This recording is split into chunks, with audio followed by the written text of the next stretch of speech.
سبيل الدموع سبيل مريح اللہ تعالیٰ نے سورہ توبہ میں ایک ایسے شخص کا ذکر کیا ہے جس نے کہا کہ اگر اللہ تعالیٰ مجھ کو فارغ البالی عطا فرمائے گا، دولت دے، خوشحالی دے، تو میں ضرور اس کی راہ میں خرچ کروں۔ پھر جب اللہ تعالیٰ نے اس کو فارغ البالی عطا فرمائی، دولت دی، تو وہ اپنے عہد کو بھول گیا۔ اس کے بعد اس پر ایسی لعنت ہوئی کہ جو صدقہ اس نے دیا وہ قبول نہیں کیا گیا،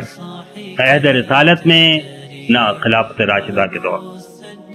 اس لیے کہ جب اللہ تعالیٰ کے رسول صلی اللہ علیہ وسلم نے اپنے پیغمبر اس کے پاس بھیجے، پیغمبر کہ بھائی تم نے وعدہ کیا تھا تمہارے پر زکوٰۃ عائد ہوتی ہے،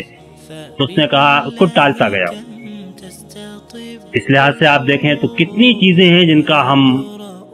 عہد کرتے ہیں کہ اللہ تعالیٰ یہ کر دے تو پھر ہمارے فرصت دے تو ہم کام کریں گے، مال دے تو ہم خرچ کریں گے، کچھ فراغت دے تو پھر ہم اس کی راہ میں آگے بڑھیں گے، اور ان میں سے کتنے ہیں کہ جو ہم پورا کریں، اور پورا نہ کرنے کا کتنا سخت وبال ہے جس کی طرف کہ اللہ تعالیٰ نے سورہ توبہ میں اشارہ کیا ہے، دوسری جگہ بھی اشارہ کیا۔ تو یہ دراصل عہد کا معاملہ ہے کہ جو بہت صاف اور واضح، اور جیسا میں نے کہا کہ دراصل پورا دین اسی سے عبارت ہے، اس لیے کہ پوری زندگی اسی پر قائم۔ لا دین لہ لمن لا عہد لہ، جس کے پاس کہ عہد کا پاس نہیں ہے اس کے پاس پھر کوئی دین باقی نہیں رہے۔ تو اس لحاظ سے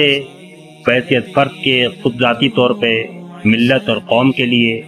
اور ہر جگہ یہ بالکل وہ بنیادی بات ہے جس کے اندر کہ ہر شخص بندہ ہوا ہے، جس کو پورا کرنے کی فکر ہونی چاہیے۔